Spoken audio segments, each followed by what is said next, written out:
دوست کا جملہ استعمال کیا ہے اور فقیہ کا جملہ استعمال کیا ہے. کتنے شرف جناب حبیب کو حاصل ہیں. وہ کہتے ہیں کہ میری آرزو ہے کہ میں عزاداروں میں شامل ہو جاؤں, میں مجلس میں جاؤں.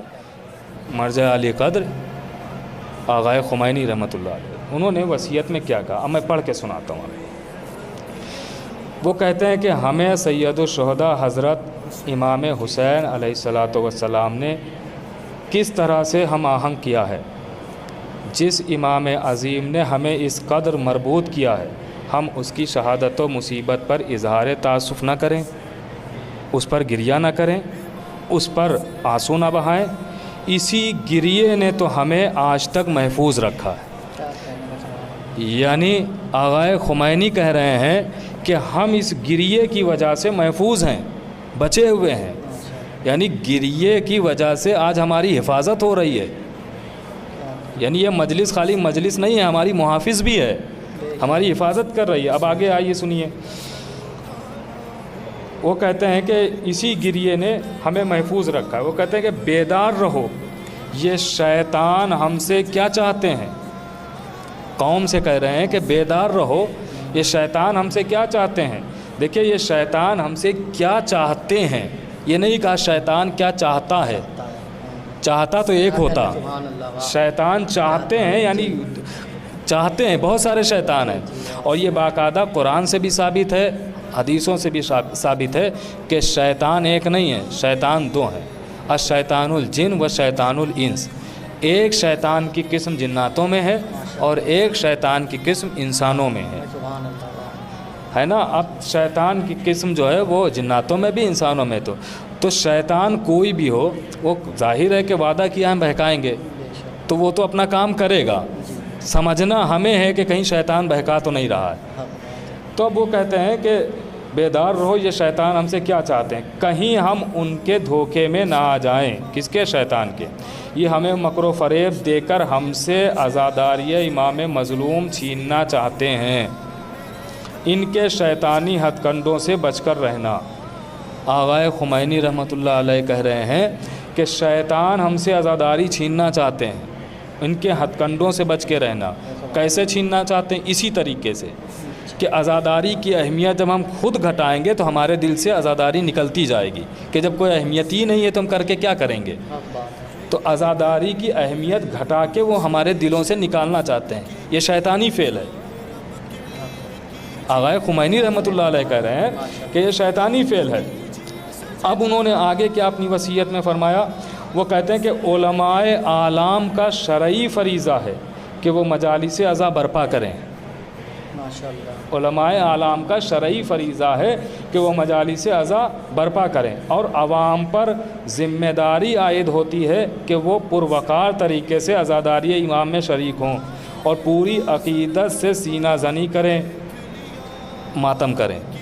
یہ خمینی صاحب نے صاف طور پہ بتا دیا کہ ان کے نزدیک عزاداری کی کیا اہمیت ہے, مجلس کی کیا اہمیت ہے. اب بتائیے کیا یہ زیادہ جانتے ہیں خمینی صاحب, یا جس نے تراویح اور عزاداری کو ایک بتایا ہے وہ زیادہ جانتے ہیں؟ اب آئیے آگے میں کچھ اور مراجع کرام کے بیانات اور وصیتیں آپ کی خدمت میں پیش کرتا ہوں. مرجع علی قدر مرزا قمی صاحب بہت جید عالم دین گزرے ہیں. وہ یہ بہت بڑے عالم دین, علم اصول کے ستون کہے جاتے تھے, مرجع کبیر.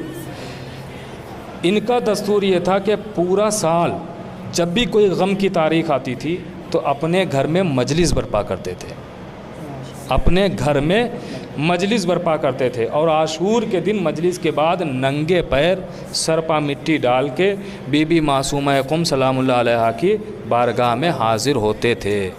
اب آپ سے سوال ہے, آپ زیادہ جانتے ہیں یا یہ زیادہ جانتے ہیں؟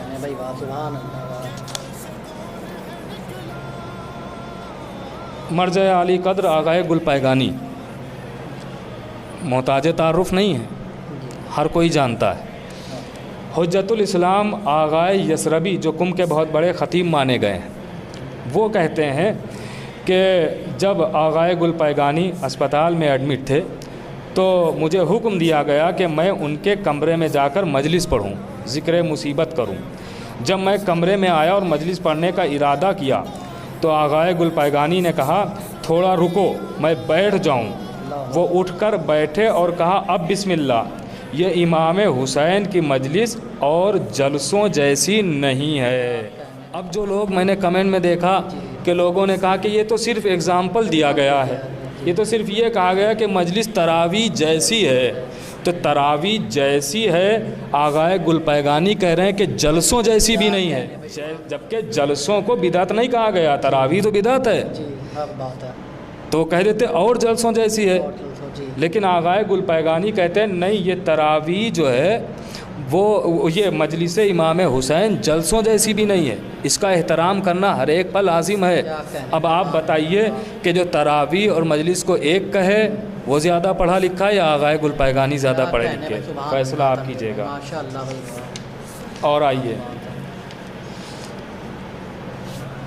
مرجع علی قدر محمد تقی بہجت صاحب کے نام سے کون نہیں واقف ہے؟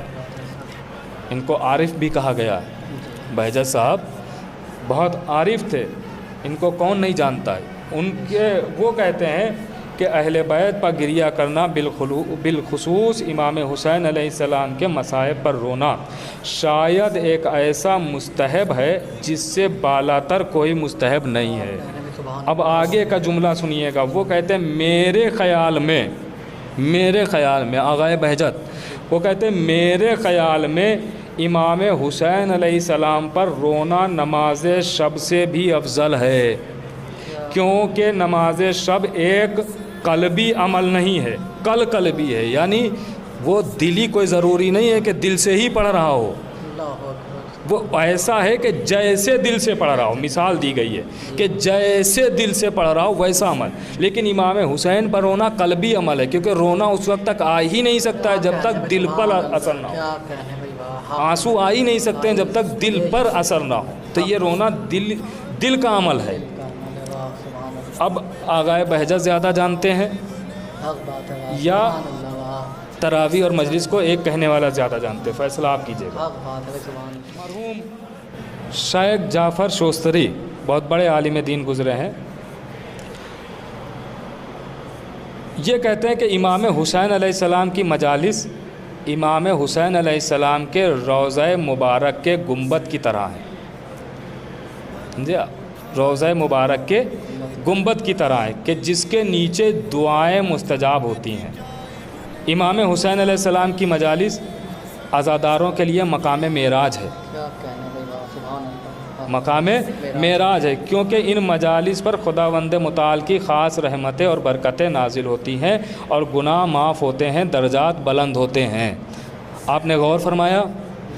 اب جو لوگ یہ کہہ رہے ہیں کمنٹ میں کہ انہوں نے تو صرف اگزامپل دیا، مثال دی ہے کہ تراویح جیسی مجلس ہے نا، تو مثال تو شیخ جعفر شوستری صاحب نے بھی دی ہے نا، انہوں نے بھی کہا امام حسین کی مجلس گنبد امام حسین جیسی ہے۔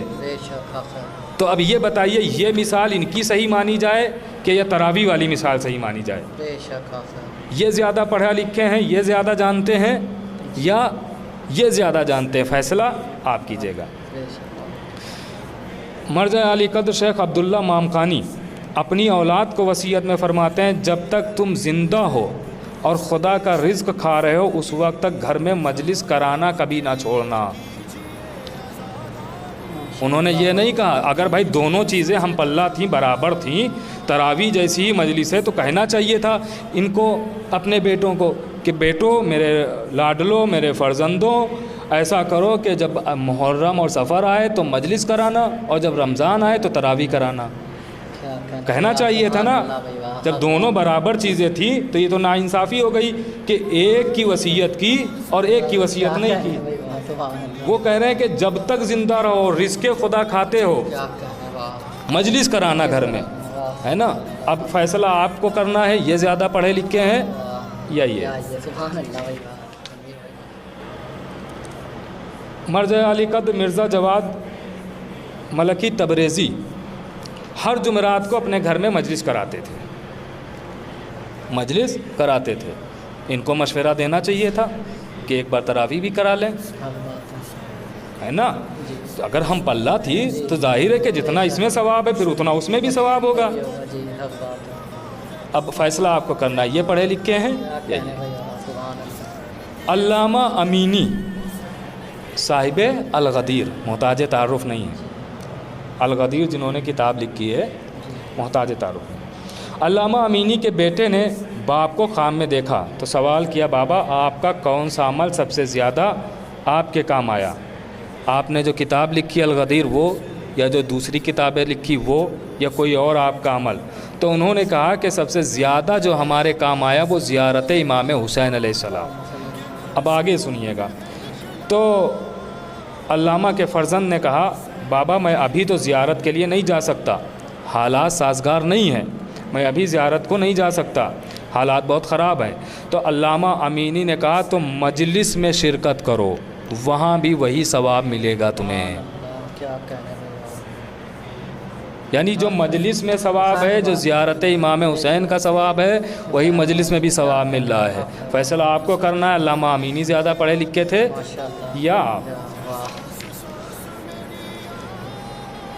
مرجع علی قدر مرزا جواد تبریزی، یہ 2 رومال رکھتے تھے اور ان کو صرف مجالس میں آنسو پوچھنے کے لیے نکالتے تھے اور پھر ایک محفوظ جگہ رکھ لیتے تھے. انہوں نے اپنے بیٹوں کو وصیت کی کہ یہ رومال میرے ساتھ دفن کر دینا، میرے ساتھ دفن کر دینا.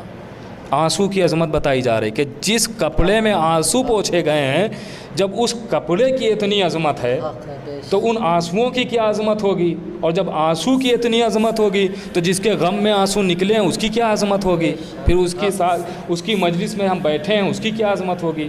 آپ آئیے، فیصلے سارے آپ کو کرنا ہے، فیصلے میں نہیں کر رہا ہوں. آگے آئیے. مرجع علی قدر سید شہاب الدین مرشی النجفی، محتاج تعارف نہیں. ان کی وصیت میں لکھا ہے کہ میں تم لوگوں سے سفارش کرتا ہوں کہ وہ تھیلی جس میں میں نے ائمہ طاہرین اور ان کی اولاد اور اصحاب کی قبروں کی مٹی جمع کی ہے، اسے میرے ساتھ تبرک کے طور پر دفن کر دینا، اور تھوڑی سی خاک اس میں سے میرے چہرے پر مل دینا، اور وہ لباس جسے میں ماہ محرم اور سفر میں پہنتا تھا، یعنی خاص کر کے کہا گیا ماہ محرم اور سفر میں جو لباس پہنتا تھا، یعنی مجلسوں میں جاتے وقت جو لباس پہنتا تھا، میرے ساتھ دفن کر دینا. وہ مصلی جس پر میں نے 70 سال نماز شب پڑھی ہے، میرے ساتھ دفن کر دینا. تربت امام حسین کی وہ تسبیح جس سے میں نے مدتوں وقت سحر استغفار پڑھا، میرے ساتھ دفن کر دینا. اور وہ رومال، خاص توجہ اس پہ، کہ وہ رومال جس سے میں نے اپنے مظلوم امام کے غم میں بہائے ہوئے آنسو صاف کرتا تھا، اسے میرے سینے پر رکھ کر دفن کر دینا. مجلس کی اہمیت بتا رہی ہے. مجلس میں جا جا کے رو رو کے آنسو پوچھ کے آنسوؤں کی عظمت بتا رہے ہیں، اور آپ کہہ رہے ہیں کہ تراویح جیسی مجلس ہے. اب بتائیے مرشی صاحب زیادہ پڑھے لکھے تھے یا آپ؟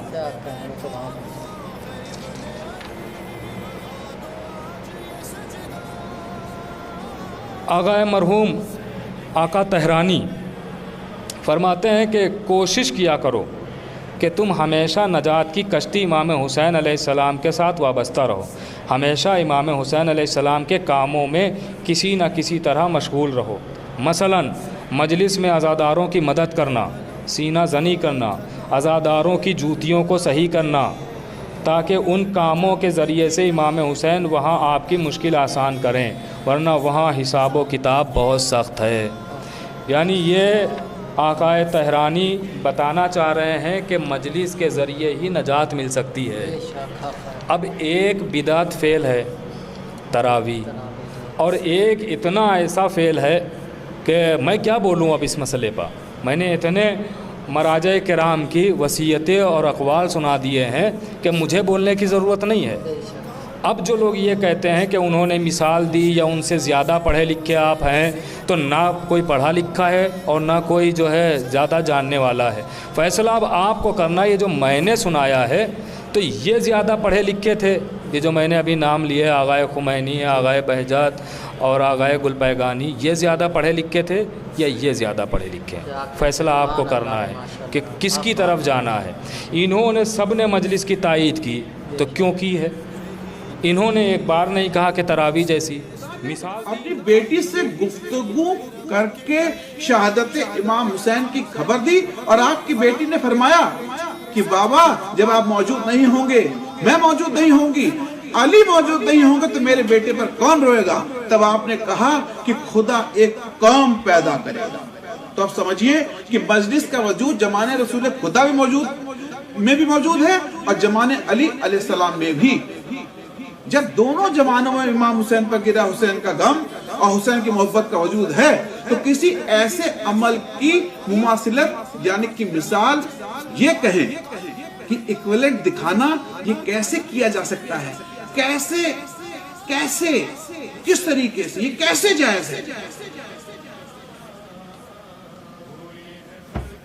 سیدھی بات یہ ہے کہ زمانے رسول خدا میں تراویح نہیں تھا اور زمانے علی علیہ السلام میں تراویح نہیں تھا۔ نماز تراویح مجلس کی طرح نہیں ہے، مجلس اپنی جگہ ہے، نماز تراویح اپنی جگہ۔ تراویح و مجلس دونوں ہی تلاوت کلام الہی ہیں۔ تو میرے بات صرف اتنی سی ہے کہ مولانا صاحب کو حق کی بات کرنی چاہیے، پر تراویح پڑھی جائے اور مجلس پڑھی جائے اور دونوں کا وقت ایک ہو تو رسول خدا تراویح کو بند کرا دیں گے، حضرت امام علی تراویح کو بند کرا دیں گے اور دونوں مجلس میں شریک ہوں گے۔ اب آپ سمجھیں کہ تراویح اور مجلس میں نبی رسول حضرت محمد صاحب بھی مجلس کو زیادہ اہمیت دیتے ہیں، وہی حضرت امام علی کے لیے بھی مجلس کی اہمیت زیادہ ہے۔ پھر میں یہ کہوں گا کہ دونوں ہی تلاوت کلام الہی پر دونوں کی مثالیت نہیں کی جا سکتی۔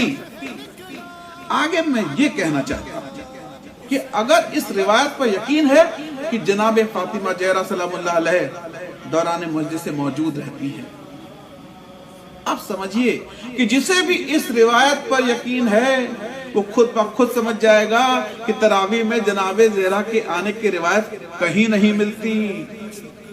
تو آپ سمجھیے کہ وجود، حقیقت اور عظمت، آپ سمجھنے کی بات ہے کہ حقیقت اور عظمت تینوں چیزیں الگ ہیں۔ وجود، حقیقت اور عظمت تینوں چیزیں الگ ہیں، اور جب چیزیں الگ ہوں تو مماثلت نہیں دی جا سکتی، مماثلت نہیں دی جا سکتی۔ معذرت چاہوں گا، اردو میری زبان نہیں ہے، تو وہ نہیں دی جا سکتی۔ تو جو بھی وہ شخص کالا امامہ پہن کر خود کو اولاد رسول دکھا رہا ہے، وہ یہ کیسے بول سکتا ہے؟ رہا ہدیے کا سوال، تو جہاں تک مجھے معلوم ہے کہ ہندوستان میں 8 کروڑ شیعہ مسلمان ہیں، اور زیادہ تر جو بڑے پروگرام ہوتے ہیں اس میں مولا کے کرم سے مجھے بلایا جاتا ہے۔ امام حسین کی رحمت ہے کہ مجھے عاشورے کے روز ماتم میں پوری شدت سے شامل رہتا ہوں، اور شاہ ولا میرے خون کا قرصہ قبول کرتے ہیں۔ اور ہدیے کے بارے میں مجھے جو معلوم ہے کہ شاید ہی کوئی طے کر کے جاتا ہے۔ جتنے بھی بڑے علماء کو میں جانتا ہوں، جتنے بھی بڑے علماء ہندوستان کے ہیں جن کو میں جانتا ہوں، جن سے میرے تعلقات ہیں، جن سے میرے سمبند ہیں، میں بڑی ذمہ داری سے اس بات کو کہہ سکتا ہوں کہ ان میں سے کوئی بھی ہدیہ طے نہیں کرتا، نہ ہی ڈیمانڈ کرتا ہے۔ انہیں جو ملتا ہے یہ بات دیگر ہے کہ کون کیا لیتا ہے۔ اور جہاں تک میرا اپنا معاملہ ہے، میں پرنام کر کے چلا آتا ہوں، کچھ نہیں لیتا، اور جتنا بن پڑتا ہے مولا حسین کی راہ میں ان کی خدمت کے لیے اپنا تن من دھن لے کے حاضر رہتا ہوں۔ بہت بہت شکریہ۔ عزاداری میں اور تراویح میں ایک فرق یہ بھی ہے کہ تراویح کا تعلق ماہ رمضان سے ہے، مگر عزاداری کا تعلق صرف ماہ محرم اور ماہ سفر سے نہیں ہے۔ عزاداری کا تعلق پوری زندگی سے ہے، عزاداری کا تعلق ہماری حیات سے ہے، بلکہ جب ہم مر جاتے ہیں تب بھی ہمارے ایصال ثواب کے لیے مجالس برپا کی جاتی ہیں۔ عزاداری وہ دولت ہے کہ جس کے لیے تصور زیدی صاحب نے کہا کہ رلانے آتی ہے یاد حسین روز مجھے، میں وہ نہیں جو محرم کا انتظار کروں۔ لہٰذا عزائے سرکار سید الشہداء کی اہمیت کو سمجھیے اور امام حسین علیہ السلام کے مصائب کو یاد کیجیے، اور اپنے گھروں میں بیٹھ کے دعا کیجیے کہ پروردگار عالم پوری دنیا سے اس کورونا نام کی وبا کو دور کرے۔ سوشل ڈسٹینسنگ کو برقرار رکھیے، حکومت کی جانب سے دی جانے والی ہدایات کے اوپر عمل کیجیے، اور بغیر ضرورت اپنے گھروں سے باہر ہرگز نہ نکلیے۔ والسلام، خدا حافظ و ناصر، ہم سب کو اللہ امام حسین کی عزا اور مولا علی کی ولایت کے دامن سے متمسک رکھے.